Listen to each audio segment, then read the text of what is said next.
In harmony, together we'll join hands and sing of love across the land.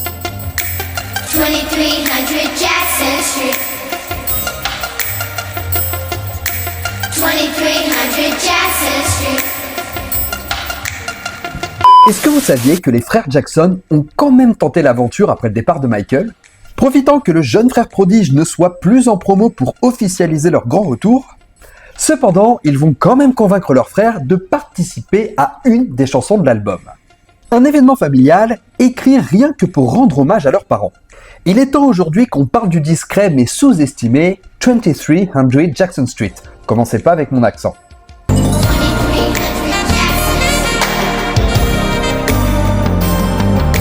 Dans cette vidéo, nous ferons le point sur l'élaboration de la chanson, l'hommage qu'il cache derrière et prendrons le temps de comprendre la vraie volonté des frères Jackson au travers de ce nouvel et dernier album. Mais pour commencer, je vous propose de nous replonger dans le contexte familial dans lequel se trouvent les Jackson au moment où Michael décide de les quitter, les laissant un petit peu comme totalement orphelins. Nous sommes en fin de tournée du Victory Tour et c'est lors de la prestation sur Shake Your Body que Michael annonce officiellement continuer son aventure en solo, laissant perplexes ses frères qui, professionnels, continuent la prestation. I'd like to say, this is our last and final tour. And I think this is our farewell tour. Y'all been wonderful. It's been a long 20 years, and we love you all. Michael sait très bien que cette annonce publique va mettre son père au pied du mur et qu'il ne pourra plus le forcer à intégrer les Jackson, pouvant enfin se concentrer sur sa carrière solo. Mais Jermaine, qui de son côté venait tout juste de réintégrer le groupe, voit s'envoler après le départ de Michael son envie de retravailler avec ses frères. Mais bon, qu'importe, Michael Jackson continue ses projets artistiques de son côté et Jermaine va s'essayer également à continuer sur sa carrière solo et lancer un nouvel album en 1986. Il travaille entre autres avec le producteur Michael Omartian, propose à Whitney Houston une nouvelle collaboration en duo et bien sûr, il s'entoure de Stevie Wonder à la composition pour le morceau I Think It's Love. L'album se fait discret et Jermaine Jackson n'arrive pas à retrouver le succès qu'il avait eu avec When the Rain Begins to Fall.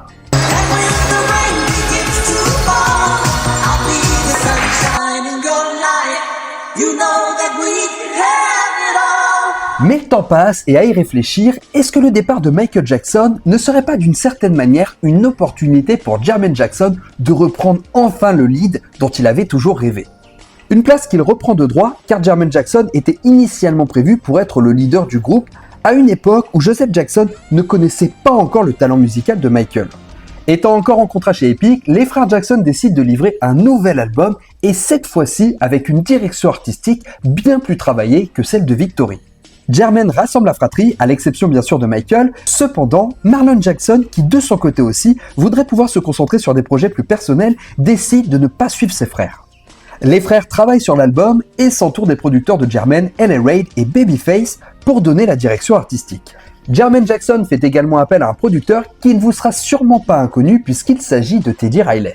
Bien connu de la communauté jacksonienne pour avoir donné l'identité New Jack Swings propre à Dangerous.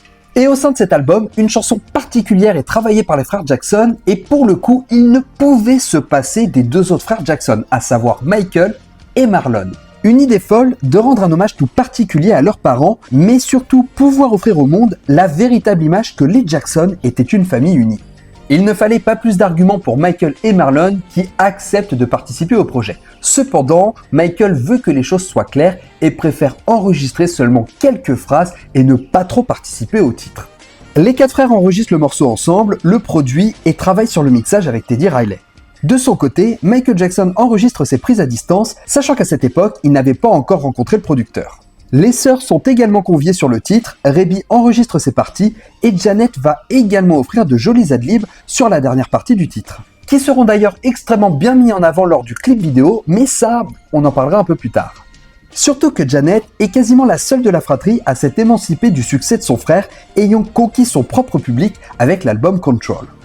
On peut noter cependant que la jeune chanteuse va tout de même s'inspirer de ses frères pour la direction artistique de son prochain album Rhythm Nation, reprenant alors exactement la même colorimétrie de l'album qu'ils sont en train d'enregistrer. Avec une même base de production musicale, travaillant avec Terry Lewis et Jimmy Jam. Et le titre en question continue de réunir la famille Jackson, étant donné que Tash Jackson, Tariq Jackson et T.J. Jackson vont également participer au morceau. D'ailleurs, ce sont les fils de Tito Jackson et vous les connaîtrez bien plus tard sous le nom de groupe 3T.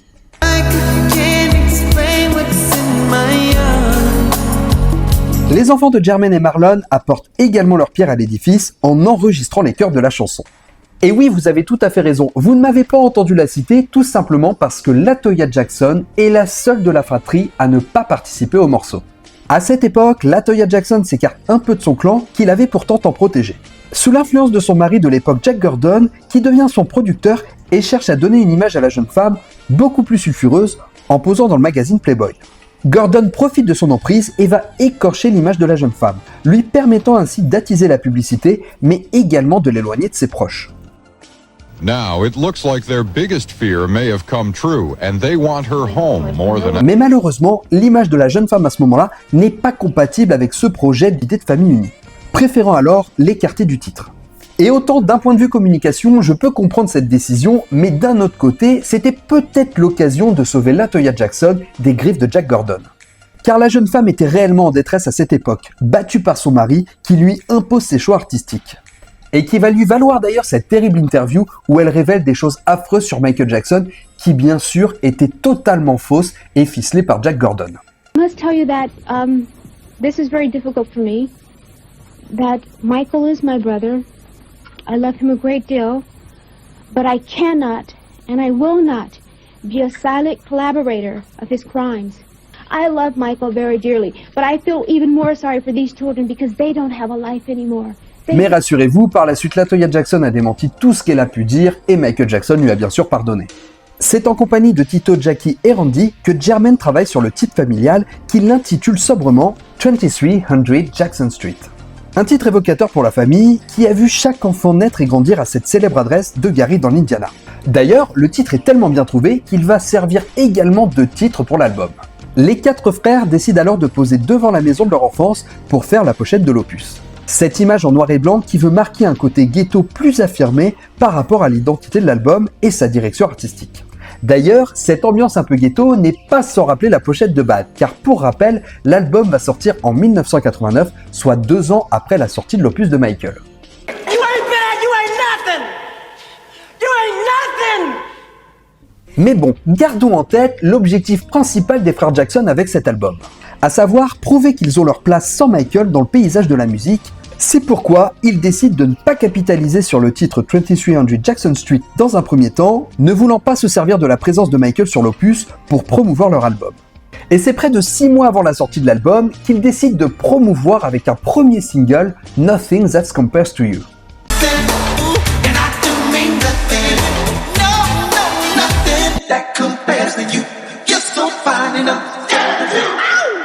Le titre est envoûtant, accrocheur et annonce bien la couleur, étant fidèle à la direction artistique et l'identité musicale que prend 2300 Jackson Street. Mais malheureusement, le titre va passer totalement inaperçu et il faut se rendre à l'évidence, les Jackson sans Michael Jackson, c'est un petit peu compliqué.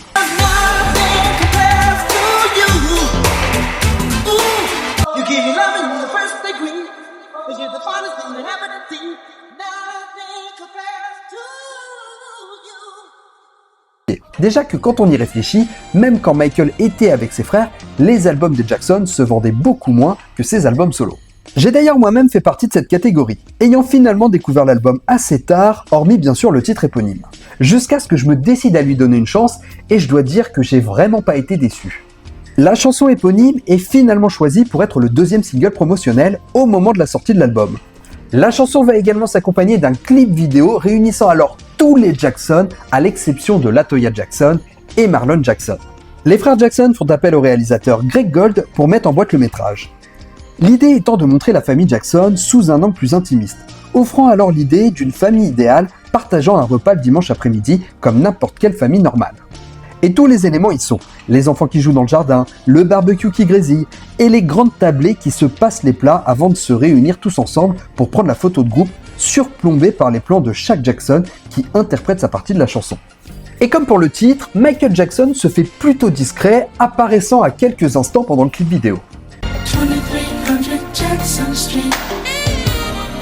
Always hold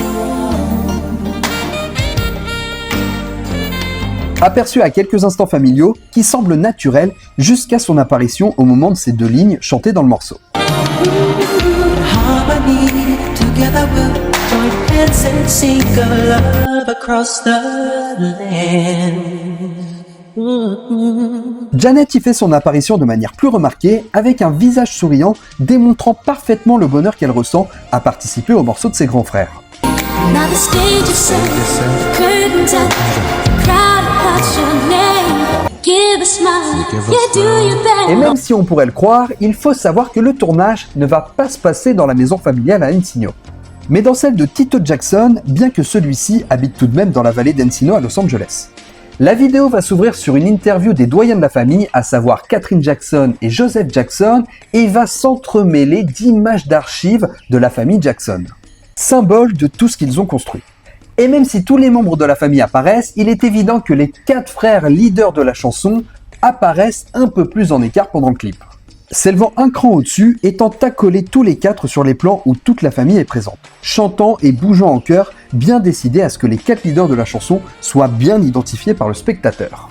Offrant également des fresques plus intimes lorsqu'ils sont au bord de la piscine.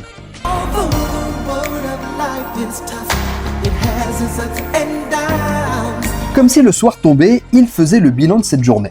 Mais l'intention étant que la présence de Michael et Janet ne soit pas un argument de vente quant à leur collaboration sur le titre, restant plutôt en arrière-plan au-delà de leur partie vocale mise en scène. Mais malgré toute la promo mise en place et la présence de Michael Jackson sur le morceau, rien n'y fait, les frères n'arrivent pas à décoller. Le titre et l'album, passant une fois de plus inaperçu à l'époque, et devient aujourd'hui presque anecdotique. Le morceau étant tout de même présent aujourd'hui sur quelques best-of des Jackson. En 1994, les Jackson organisent l'événement Jackson Family Honor et présentent une prestation du titre sans la présence de Michael. Mais Michael sera tout de même présent pendant la cérémonie et va participer à une autre chanson de l'album des Jackson.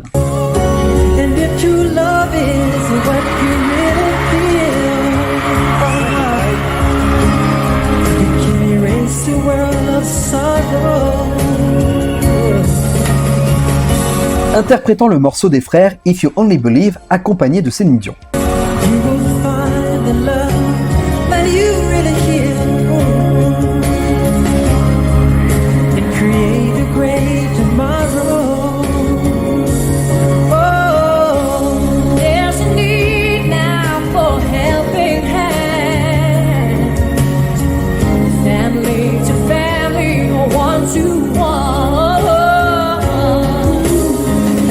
36 ans plus tard, si on doit faire le bilan, on peut dire que cette chanson et cet album, en réalité, réussissent son pari de démontrer que les frères Jackson sont capables d'un vrai talent artistique sans leurs frères, ayant cette capacité de proposer de véritables tubes avec une bonne direction artistique.